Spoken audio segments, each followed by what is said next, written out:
Good day, Western Standard watchers. I'm Nigel Hannaford, and we're here to talk about what's been going on this week in the election. I have with me here today Mike Solberg. Mike is a partner at New West Public Affairs, based here in Calgary.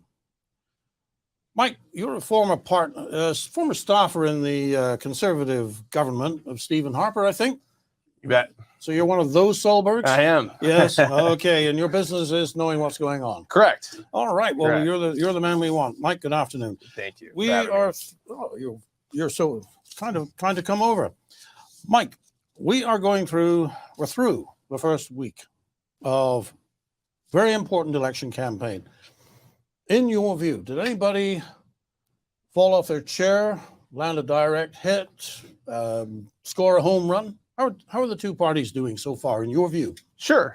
No, and that's the question. I think we're all looking back to see how the past week was won. And in my opinion, I don't think there's been any knockout punches delivered yet. I think we're still working towards actually defining the campaign narrative. I think that both parties are doing their work to try and earn the support of Albertans and try and define the ballot box question that they'll ultimately go in to the ballots on May 29th and cast votes with those issues in mind. But I'm not sure that we've come to a conclusion on that yet. And I think both parties still obviously have some life in them going into week two. So I shouldn't ask you what the ballot question is because we don't know yet. Well, we know what the parties want them to be. I'm not sure that the narrative has really gone and kind of made its way through the general public, the voting public. I'm not sure that that's clear yet. The race is so close still, and I think once and if one of these parties start to pull away, well, then I think we can probably start to conclude what that ballot box question ultimately will be. But right now, no conclusions yet. Mike, it's very interesting that you said that this has not dribbled down to the general public yet. We both were in different places, worked the 2019 provincial election campaign. Yeah, it's only 3.5 weeks. It's not even 3.5 weeks to the vote. But it doesn't really feel like there's much buzz. There's not much going on. I mean, is it just me or are you feeling the same thing, that this campaign is not like the 2019 campaign? No, for sure. No, you and I share that view. I think it's been somewhat lackluster compared to 2019 in the first week. And I think there's why do you think reasons for that. Oh. Well, I think I think there's a couple of reasons. One, I think that in 2019, there was a lot of optimism in the 2019 campaign, was the culmination of the long work that Jason Kenney had done to merge the two right-wing parties in the province, bring them together as a unified movement, and then go into the 2019 campaign and ultimately win. So there was a lot of kind of buzz around that election. There was a lot of, I think, issues that needed to be resolved. Rachel Notley oversaw the largest economic contractions in Alberta's history at that time. So there was change in the air. Jason Kenney had enormous momentum. Even 8 months out, I think most people probably thought that he was going to form government. He was a government in waiting. That's not the case right now. The economy is doing well. Jobs have recovered. In fact, a lot of reports have shown that all of the economic damage that was done during COVID has already been unwound.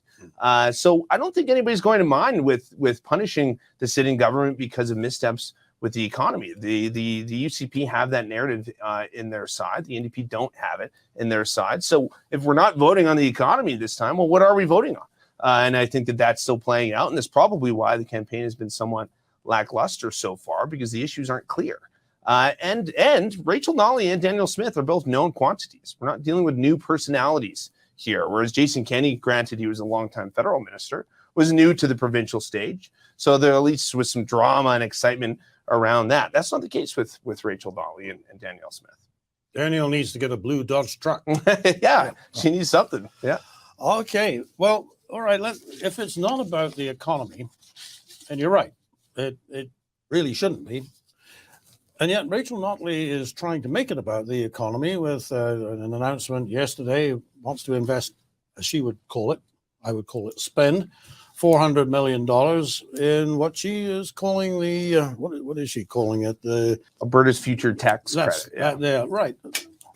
Talk to me about that. What is this actually an investment, or is this just I noticed there was a payoff to the union buddies in there in a training program. I'm like, what is this really all about? Yeah, well, I mean, tax credits are a way to incentivize investment into our economy, and they only are paid out when these profitable companies who are enjoying the tax credit are profitable, and that's how these tax credits, kind of operate. And it is kind of the inverse to at least the managing style of the UCP in 2019, who are quite immune to the tax credit conversation. They eliminated the tax credits that were created by the then Notley government almost right away. That eventually changed. One of the biggest policy planks that the UCP have put feather in their cap over is the film and television tax credit, which did an extraordinary job in attracting big productions to Alberta and big money. Rachel Notley is now trying to do the same, but of no surprise. Their government had it in 2015 to 2019, and now a Notley government would certainly do it again. Frankly, I think it's smart. We should be incentivizing and offering economic opportunity and incentives like tax credits to companies all over the world. We should make this a competitive jurisdiction. So I thought that was a smart policy from Rachel Notley. Right. Okay. That's she says that it will pay for itself. I think we've heard other people say that large expenditures will pay for themselves. You have? So you're buying it. Well, I mean, I'm buying tax credits as a way to bring investment to the economy, because they're only paid out when these companies are paying taxes, therefore profitable in the province. So, I think we're right to be skeptical of these things, how they work in practice. She was light on details. We need to see what the eligibility criteria and these types of things are, and that type of stuff, of course, won't be fleshed out until if Rachel Notley were successful in winning this race, and the jury's still out on what's going to occur there. So we'll probably not have the details that I think you and I need, Nigel, to really break this down. Okay, let's move on then. Let's talking about details. Yeah. Yesterday there was a feature announcement from the UCP in which some people say they got the numbers mixed up. We're speaking here of the ASO report. Rachel Notley said this is 87. It's going to cost $87 billion to do what we want to do, which is carbon net zero by 2035. The announcement was, well, that's a lot of money, isn't it? Mm-hmm. And yet now there's some controversy about just how much money that is. Can you explain that for the viewers? Well, yeah. So, the controversy is hardly a controversy, in my opinion. The UCP made the claim that under the NDP's plan to decarbonize the electricity grid by 2035, it would cost $87 billion. Mm-hmm. And this was cited through this independent research firm called Novius, as well as ASO themselves, and they pulled data from both reports. ASO, maybe we should just explain what that is. Yeah, Alberta's electricity system operator. They're the regulator of Alberta's electricity system. Okay. Yeah. And per their report, they pulled details from both, and that was the conclusion they came to. Now, Novius came out and said, well, no, to be clear, this is not what we're concluding, and asked for a correction, which was that of the 87 billion, $52 billion of that's the cost that it would be to decarbonize the electricity grid by 2035. And in the years following, by 2040 and 2015 real dollars, the cost of the economy would be $35 billion from the province's GDP. That's $87 billion, Nigel. So sure, it was imprecise, which is frankly something that I'm sure the UCP wish they could do over again. But the proof is in the pudding. It's still an extraordinarily expensive and ambitious plan from the NDP to decarbonize on those timelines. The UCP said that they would do it by 2050, which would be cheaper, presumably. But is this a controversy? No. The clarification was already made by the UCP late last night, and it was accepted in its language by Novius, the independent firm that was hired to look at this in the first place. And for this to be a controversy outside of the bubble, outside of the mainstream media, you would have to talk to people on the street and assume that they know what you and I are talking about, Nigel, when we're speaking about this issue. And I can guarantee you, if we pulled 200 people outside this building right now, they would have no earthly clue what we're talking about. So, no, I think the page has already turned on this so-called controversy, and we'll move on to the next one. All right. So what the real issue in all of that is whether they're going to be able to do all of that, whoever does it, and keep the lights on all the time. Sure. I mean, that's probably too much for this segment, but I have been looking at, we're all going to be driving electric cars, and if we're all going to heat our homes with electricity and not natural gas, we're going to need a hell of a lot more generation, and it's going to have to be reliable, because I don't want my house to go cold because the wind isn't blowing. Absolutely. So, yeah, no, it's going to require a far deeper policy conversation, particularly in a cold climate like Alberta, to make sure that we are able to do this in a sustainable manner. And the NDP's is far too ambitious and accelerated, and it's going to cost a lot of money. And that was the announcement made yesterday.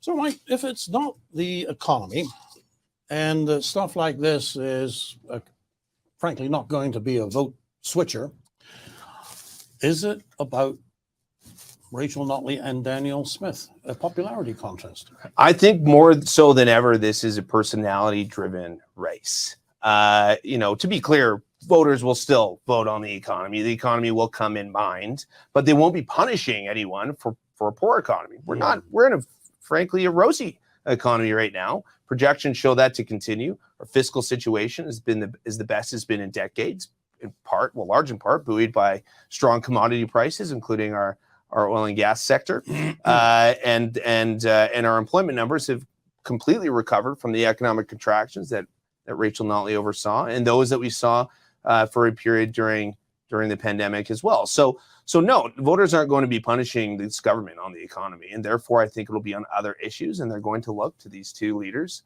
and their personalities and how they identify as themselves and as leaders, and I think that's going to play out over the next 3.5 weeks as well. So how important is it that a leader should be likable? Let me put it to you this way. Suppose I had a serious operation, a medical procedure. They're going to open me up and hopefully put me back together again. I meet the surgeon, and he turns out to be, let's just say, have no bedside manner. Sure. All right. But I am assured by everybody around me that this is the guy who knows how to take you apart and put you back together again, except no substitutes. Yep. All right. So now we come to somebody who we are putting in charge of a province with a GDP of what, 100 and... Oh, it'd be enormous. Yeah. A couple $100 billion at least. Yeah. 4 million people, all of whom are looking to government for leadership on the economy. How important is that person also be personally attractive? It's not. And, certain jurisdictions and certain populations may disagree. But we've seen it before, and there are many examples of steady hand leadership being rewarded by a vote at the ballot, despite their distaste for their lack of personality, lack of persona, lack of charisma.